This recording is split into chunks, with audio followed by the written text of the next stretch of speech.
오늘 본문 말씀은 아브라함 생애를 들려주는 여러 가지 이야기 중에서도 단연 절정에 해당하는 내용이 아닐 수 없습니다. 창세기 12장 1절에서 3절의 말씀을 통해서 하나님의 약속이 주어졌었는데요. 그 약속이 지금 22장 이 사건 속에서 재확인되고요. 그리고 아브라함의 믿음과 순종이 검증됩니다. 오늘을 사는 우리 모두에게 도전이 되는 말씀이고, 그리고 또한 위로가 되는 말씀입니다. 오늘 본문은 이렇게 시작하죠. 이 일 후에. 무슨 뜻이냐 하면 앞에 있었던 21장의 이제 내용들과 관련되어 있는 부분들입니다. 오랜 세월 소망하며 기다린 끝에 이삭이 태어나서 기쁨과 웃음이 넘쳤습니다. 그리고 이후에는 또 이스마엘과 하갈을 내보내야 되는 또 아픔과 슬픔도 있었습니다. 그런 일 후에 하나님께서 아브라함을 시험하시려고 이렇게 이어지는 겁니다. 우선 우리는 이런 생각을 해야 됩니다. 오늘 이 시험이 우리는 이게 하나님께서 아브라함을 테스트하는 시험이다라는 걸 우리는 압니다. 그러나 아브라함은 모릅니다. 우리는 이것이 하나님의 돌보심 아래서, 계획 아래서, 뜻 안에서 비극적인 결말로 이어지지 않을 것이라는 걸 우리는 알지만 아브라함은 몰랐죠. 이것이 해피엔딩으로 끝날 것이라는 것을 아브라함이 알았으면 그건 시험이 아니겠죠. 진짜 시험이 아닐 겁니다. 아브라함에게 있어서 뒤이어서 이어질 내용들은 매우 냉혹한 현실이었습니다. 1절이죠. 그를 부르시되 아브라함아 하시니 그가 이르되 내가 여기 있나이다. 여호와께서 이르시되 내 아들 내 사랑하는 독자 이삭을 데리고 모리아 땅으로 가서 내가 내게 일러준 한 산 거기서 그를 번제로 드리라. 눈을 씻고 다시 읽어도 번제로 드리라가 맞습니다. 충격적인 거죠. 읽으면 그냥 자연스럽게 인신제사를 사람들은 떠올릴 수밖에 없습니다. 그러면 하나님께서 이런 끔찍한 일을 바라신다라는 것인가? 그럼 이런 하나님을 우리는 어떻게 믿을 수가 있나? 이런 생각이 들죠. 근데 이것은 사실은 이제 고대의 그때 상황을 놓고 보면 이것은 아주 드문 일은 아니었습니다. 왜냐? 지금도 세계 곳곳에서는 이 종교적인 맥락 속에서 이런 일이 지금도 자행됩니다. 실제로 우리가 종교와 문화 이런 그 테두리 안에서 사람들을 극단적으로 이렇게 몰아가고 압박하는 속에서는 이런 것이 충격적인 행위가 아니고 반대로 매우 영웅적인 행위로 보여줄 수 있습니다. 어떻게? 최고의 헌신으로, 자신을 드리는 희생으로 그렇게 비춰질 수 있습니다. 1차 세계대전 때 부모들 가운데는 아들을 최전선으로 내보내는 것을 종교적 덕목으로 여겼다라는 기록도 있습니다. 왜요? 그들이 최고의 희생을 할 가능성이 높기 때문인 걸 알기 때문이죠. 그건 자녀를 직접 죽이는 일은 아닙니다. 그들에게 하나님과 그리고 국가를 위해서 기꺼이 희생한다라는 마음이 있었던 겁니다. 오늘날 무슬림 부모들 중에는 종교적인 열성을 가지고 자녀를 자살 폭탄으로 내모는 일이 있습니다. 그리고 그것을 심지어 매우 자랑스럽게 여깁니다. 부모만 여기는 것이 아니라 그 공동체가 그것을 자랑스럽게 떠받쳐 줍니다. 그러니까 인간 사회에서는 이런 명분, 그러니까 대의라는 명분을 가지고 이런 희생을 요구하면 사람은 그것이 슬플 수 있는 일이지만 그 슬픔을 감내하는 희생을 할 수 있다라는 게 이 인간의 모습입니다. 인간 사회입니다. 그래서 비록 하나님의 요구가 우리는 좀 끔찍해 보일 수 있는데 당시 문화나 종교 아래에서는 이건 도저히 상상할 수 없는 일이다, 그런 건 아니었을 겁니다. 그러나 그럼에도 아브라함에게 있어서 이 일은 말할 수 없이 괴로운 일이었다라는 게 분명한 것은 아내 사라에게는 이삭과 함께 길을 나서는 일에 대해서 전혀 알리는 대목이 없습니다. 괴로운 일이기 때문입니다.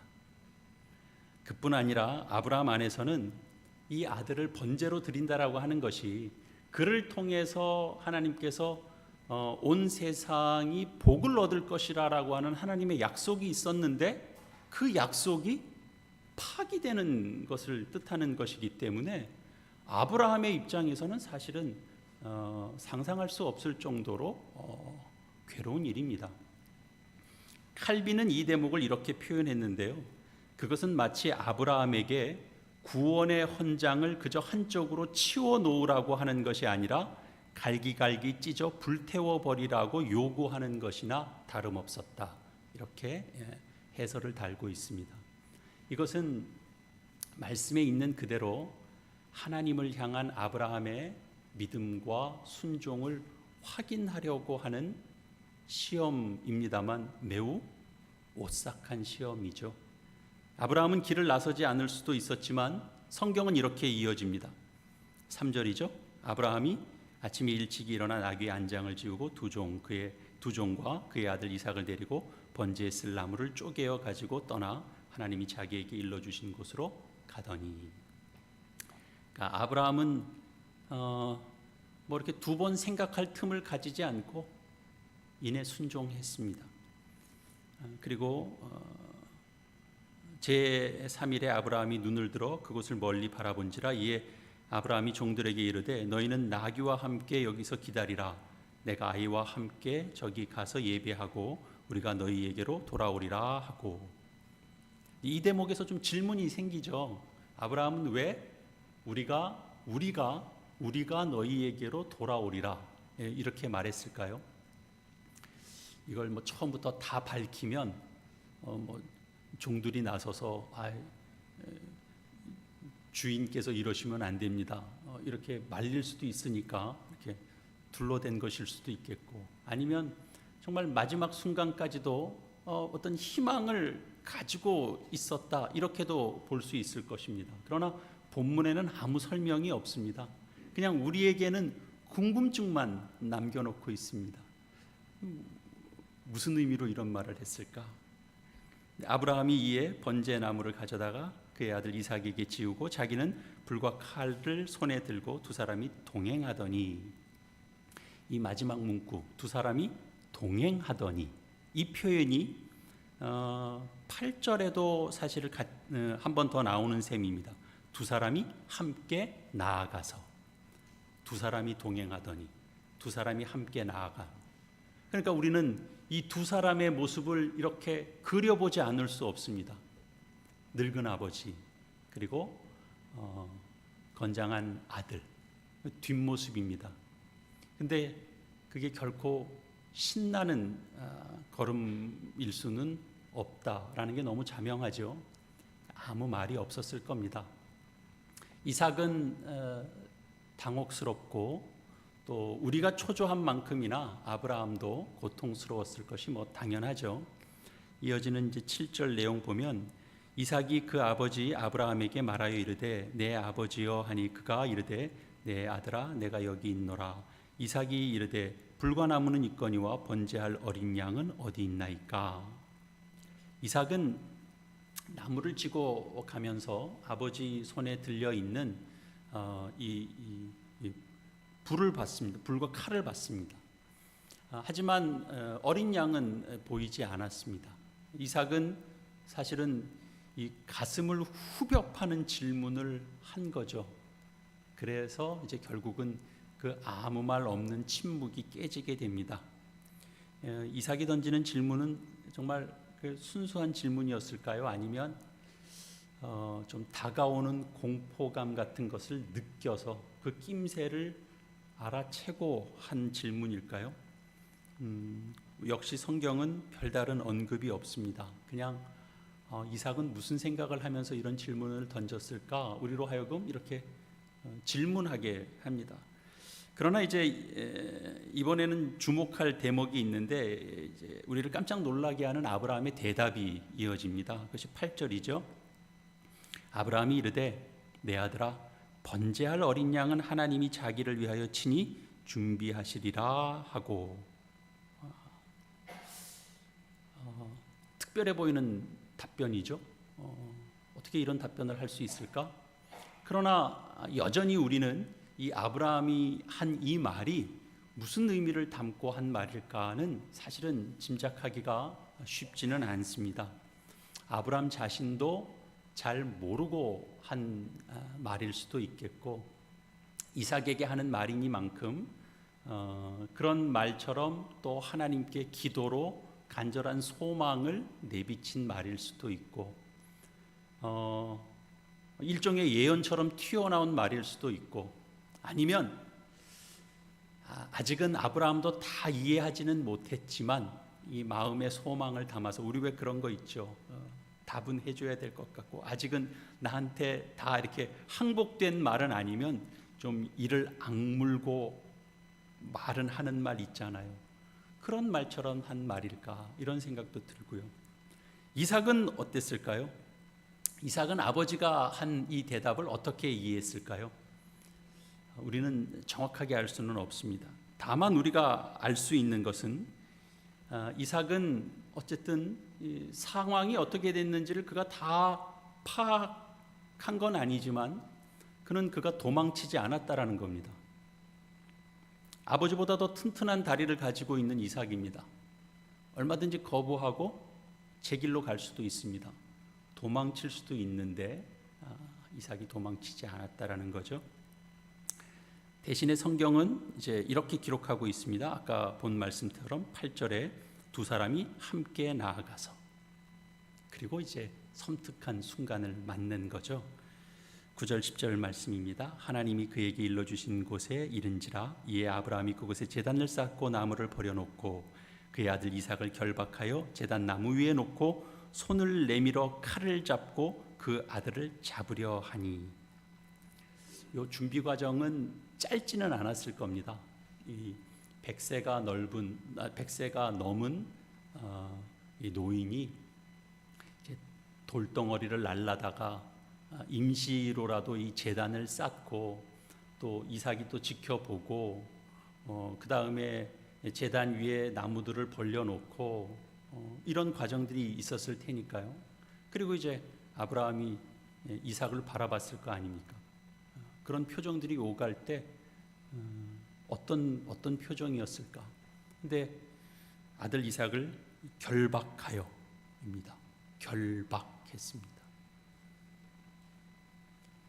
결박이 된 겁니다. 이삭이 뿌리칠 수 있는데 뿌리치지 않았습니다. 자발적으로 결박이 됐습니다. 어린 나이가 아니거든요. 이삭이 팔팔한 청소년의 나이인데 마음만 먹으면 얼마든지 저항할 수 있는데, 이삭은 무슨 생각이었는지 그가 결박이 됩니다. 고통스러워하는 아버지의 어떤 마음을 읽었는지, 그냥 어렸을 때부터 복종을 잘했던 아들이라서 복종을 한 것인지 그건 잘 모르겠습니다. 그리고 아브라함이 칼을 치켜들었을 때 여호와의 사자가 하늘로부터 그를 불러 이르시되 아브라함아 아브라함아 하는지라.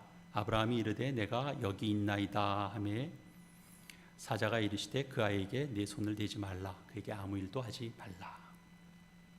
이제야 아브라함도 이삭도, 그리고 이 대목을 읽는 우리도 안도감이 들죠. 그러면 하나님은 어떠셨을까요? 하나님 12절에 이렇게 이어집니다.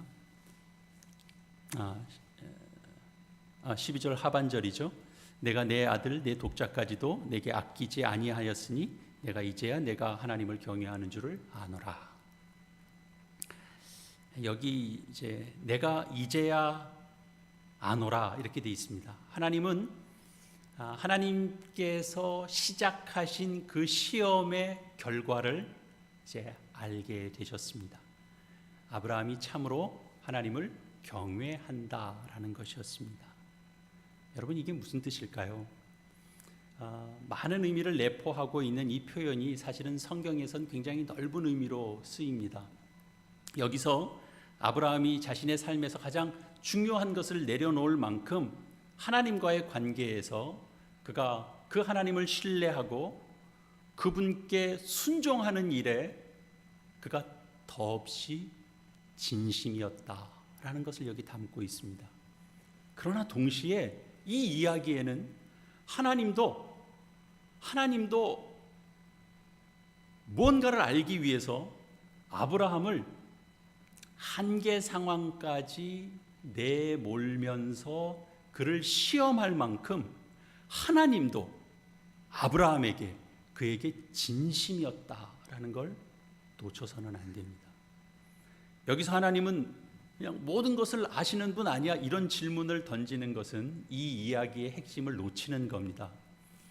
내가 이제야 아노라 라고 하는 이 말씀의 핵심은 곧이어서 하나님께서 말씀하듯이 하나님과 아브라함과의 관계가 실제로 더 새롭고 더 높고 더 분명하고 더 끈끈한 관계, 더 높은 경지로 옮겨가는 것을 보게 됩니다. 제단까지 다 준비되었으니까 제사를 드려야 되지 않겠습니까? 그래서 이 이야기는 만족스러운 이 대체물로 끝을 맺게 되죠. 13절 14절입니다. 아브라함이 눈을 들어 살펴본즉 한 숫양이 뒤에 있는데 뿔이 수풀에 걸려 있는지라. 아브라함이 가서 그 숫양을 가져다가 아들을 대신하여 번제로 드렸더라. 아브라함이 그 땅 이름을 여호와 이레라 하였으므로 오늘날까지 사람들이 이르기를 여호와의 산에서 준비되리라 하더라. 이 끝맺는 주체가 아브라함이 아니고 하나님이시다라는 것 우리가 기억해야 됩니다. 이어지는 내용도 조금 더 제가 읽겠습니다. 15절 이하입니다. 여호와의 사자가 하늘에서부터 두 번째 아브라함을 불러 이르시되 여호와께서 이르시되 내가 나를 가리켜 맹세하노니 내가 이같이 행하여 내 아들 내 독자도 아끼지 아니하였은즉 내가 내게 큰 복을 주고 내 씨가 크게 번성되어 하늘의 별과 같고 바다의 모래와 같게 하리니 내 씨가 그 대적의 성문을 차지하리라. 또 내 씨로 말미암아 천하 만민이 복을 받으리니 이는 내가 나의 말을 준행하였음이니라 하셨다 하니라.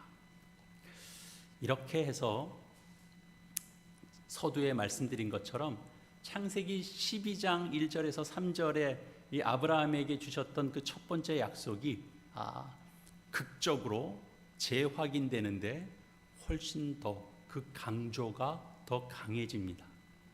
하나님이 자신을 걸고 맹세하고 있습니다. 그래서 하나님께서 하셨던 약속을 하나님께서 자신의 이름으로 재맹세하시는 이유가 오늘 본문 속에 이제 창세기 12장과 다른 하나의 표현이 담기는데 그것이 아브라함의 순종 때문이라고 언급하면서 시작하고 그리고 끝맺고 있죠. 내가 이같이 행하여, 그렇죠? 그렇게 시작해서 18절 끝은 어떻게 마무리되나요? 내가 나의 말을 준행하였음이니라 하셨다. 이렇게 마무리가 되는 거죠. 이렇게 해서 하나님의 약속과 그리고 아브라함의 어떤 믿음의 증거로서의 그의 순종이 이렇게 연결이 됩니다. 아브라함의 믿음과 순종은 우리가 상상하기 힘들 만큼의 그 혹독한 상황 속에서 증명되었고 그리고 하나님의 약속은 이 증명된 이 믿음의 순종을 온 세상을 향한 하나님의 뜻에 이렇게 확 묶어버리십니다. 붙박아 버리십니다. 모든 민족을 향한 하나님의 일하심, 그 선교는 훗날 이제 바울이 이 하나님의 복음을 전하면서 하나님의 이 무조건적인 약속과 더불어 이 믿음과 순종이라고 하는 이런 우리의 분명한 어떤 반응에 이 뿌리를 두는 그 말씀을 전하는데요. 바울이 이렇게 전하거든요. 모든 이방인 중에서 믿어 순종하게 하기 위해서, 그렇게 로마서를 시작합니다.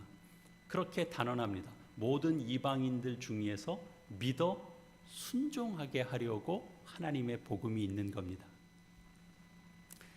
사랑하는 교회 여러분, 우리가 가지고 있는 우리가 믿고 있는 이 기독교 신앙, 이 신앙은 사실은 창세기 이 22장에 기록된 이 이야기를 계속 읽어오고 묵상하고 해석하면서 여기에 정말 놀라운 핵심이 담겨져 있구나, 그런 것들을 믿음의 선조들이 붙잡게 됐고, 그리고 그것이 또 성경 기자들을 통해서 우리에게 고스란히 지금 전해지고 있습니다.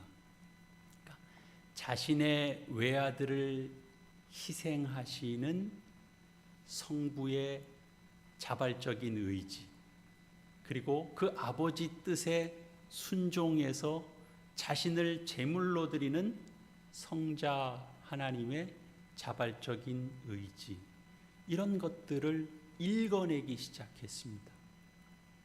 그래서 이 분리할 수 없는 둘을 단단히 하나로 묶고, 그리고 그것을 교회를 통하여 가르치고, 그리고 이 구약을 통해서 이미 하나님께서 계시해 주시는 이 하나님의 일하심에 대해서 이 초대교회 당시부터 이 은혜를 누리고 있었던 거죠. 무슨 뜻이냐? 신약에 오면 마태복음 3장 17절 말씀에 성자가 세례를 받을 때 성부의 음성이 들린다고 기록하고 있죠. 이는 내 사랑하는 아들이요 내 기뻐하는 자라, 그렇게 기록하고 있습니다. 오늘 본 우리 창세기 22장 2절에 보면 여호와께서 이르시되 내 아들 내 사랑하는 독자 이삭을 데리고, 이 말씀에 이 신약이 되울림을 주고 있구나, 이렇게 읽고 나가는 거죠. 우리 잘 아는 요한복음 3장 16절 같은 내용도 하나님이 세상을 이처럼 사랑하사 독생자를 주셨다고 강하게 선포하잖아요. 로마서 8장 32절에 보면 자기 아들을 아끼지 아니하시고 우리 모든 사람을 위하여 내어주신 이가, 이렇게 시작하고 있습니다. 아버지 아브라함의 자발적인 의지와도 매우 비슷하게 들립니다. 그러면서도 분명한 차이도 있습니다. 하나님은 그날 아브라함 그 이삭 부자와 동행하실 때 아브라함이 그의 아들을 실제로 죽이지 않아도 되리라는 것을 하나님 아셨습니다. 하나님은 아시죠. 하나님은 아브라함의 아들의 대체물로 어린 양이 준비될 것이다라는 걸 하나님 아셨습니다. 하나님께서 친히 그 어린 양이 수풀에 걸려 있는 채로 거기 있게 하셨고, 그리고 거기 있다라는 것도 하나님 다 아시고 준비하셨습니다. 그러나 성부 하나님은 그의 사랑하는 독생자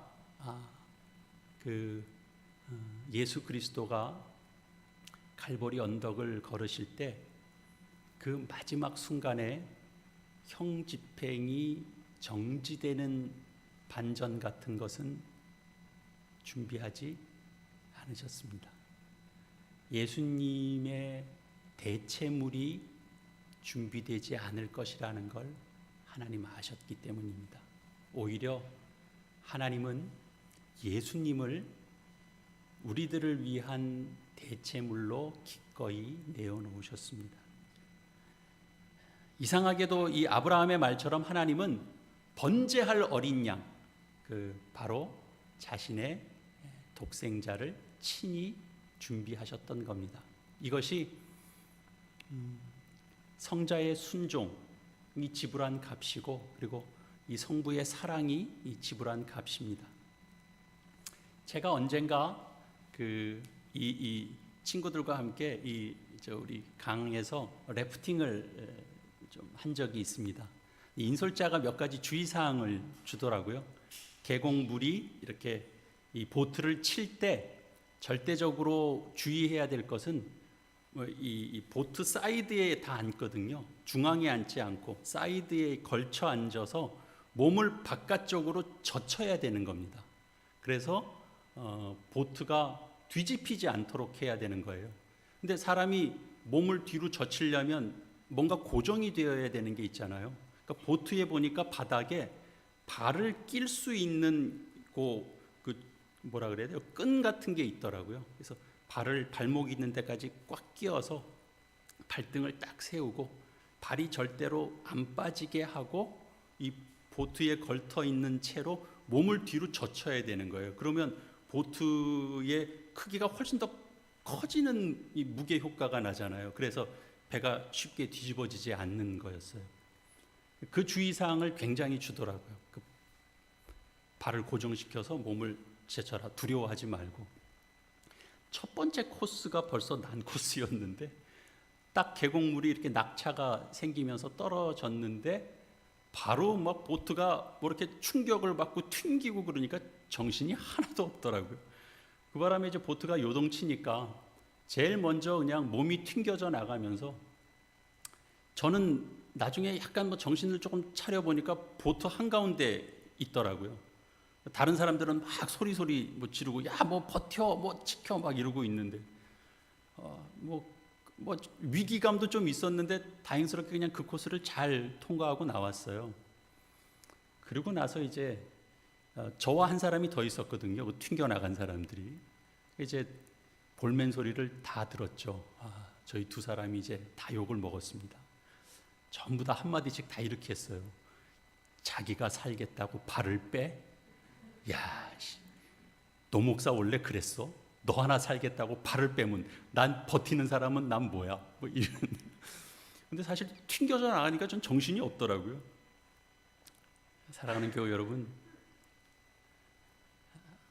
성부도 성자도 이 마지막 시험에서 어느 누구도 발을 빼지 않았습니다. 그래서 사실 우리는 지금 우리가 슬픔이 아니고 우리가 감사의 고백을 할 수 있는 겁니다. 성부와 성자의 그 자발적인 의지 때문에 구원의 은혜 그리고 평안이 우리의 것이 된 거죠.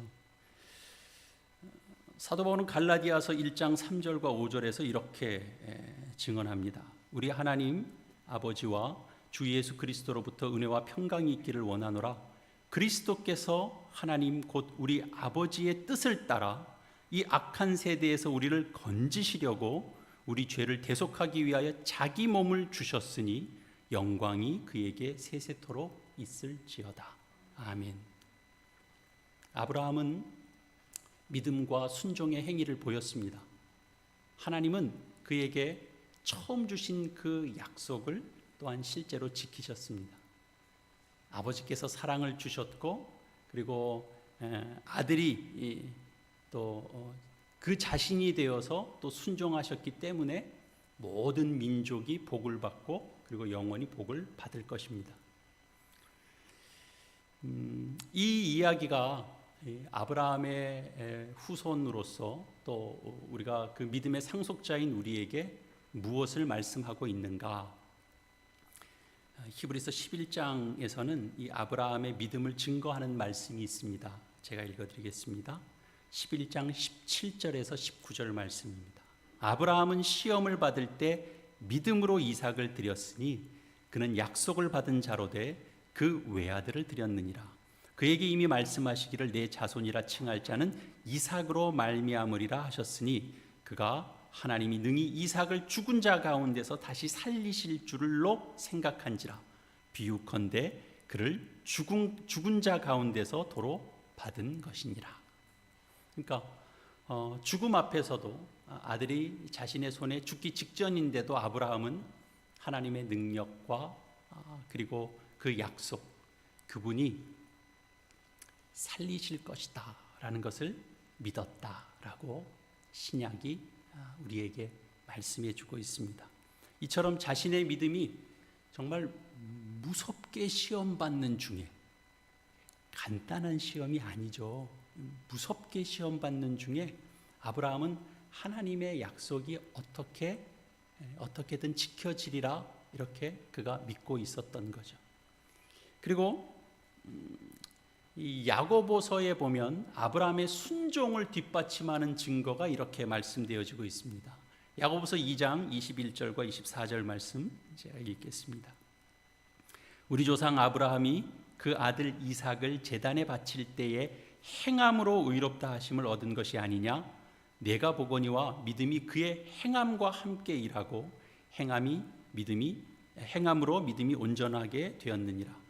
이에 성경에 이른바 아브라함이 하나님을 믿으니 이것을 의로 여기셨다라는 말씀이 이루어졌고 그는 하나님의 벗이라 칭함을 받았나니 이로 본데 사람이 행함으로 의롭다 하심을 받고 믿음으로만은 아니니라. 이렇게 되어 있습니다. 아브라함은 믿음을 받을 때 그가 순종했습니다. 자발적으로 순종했습니다. 그리고 그것으로 그의 믿음이 참된 것이니 증명됐습니다.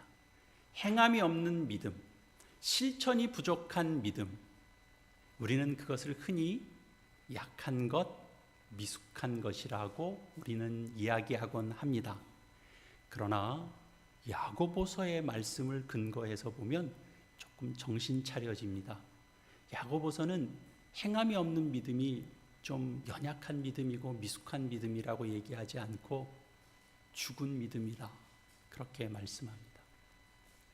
순종이 없으면 사실은 믿음도 없습니다. 동일한 이유로 바울도 매우 단호하게 이야기했죠. 아까도 말씀드렸던 것처럼 모든 이방인 중에서 믿어 순종하게 하려는 것, 그것이 바울이 복음을 전하는 이유였습니다. 복음을 배우게 하는 데 목적이 아니고 복음을 믿어 순종하게 하는데 그의 소명이 있었습니다. 우리는 이 아브라함의 이야기를 대하면서 첫 부분을 꼭 놓치면 안 되죠. 하나님이 아브라함을 시험하려고 하신 일입니다. 우리가 이 땅에서 신자로 살아가는 긴 여정 속에 분명한 것은 이것입니다. 우리도 때로는 하나님의 자녀이고 하나님의 손길 속에 있지만 하나님의 시험을 받습니다. 때로는 혹독한 시험을 받습니다. 시대가 시험을 받기도 합니다. 교회가 시험을 받기도 합니다. 나 한 사람 개인이 시험을 받기도 합니다.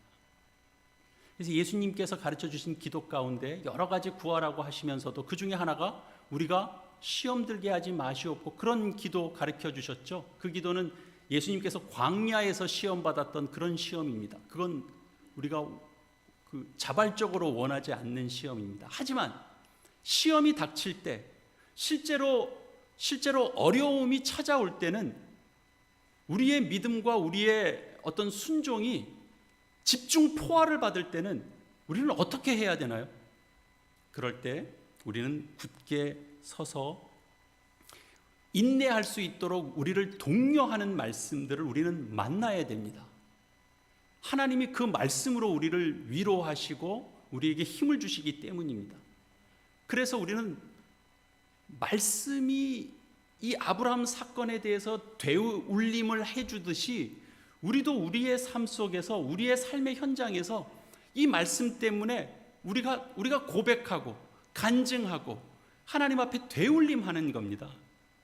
바울이 하나님의 은혜를, 변함없는 은혜를 암시하는 말씀 하시잖아요. 고린도전서 10장 13절 말씀입니다. 사람이 감당할 시험 밖에는 너희가 당한 것이 없나니 오직 하나님은 미쁘사 너희가 감당하지 못할 시험 당함을 허락하지 아니하시고 시험 당할 즈음에 또한 피할 길을 내사 너희로 능히 감당하게 하시느니라. 하나님은 길을 내십니다. 하나님은 준비하십니다. 아브라함이 이름 붙인 그곳의 이름입니다. 뭐였죠? 여호와 이레였습니다.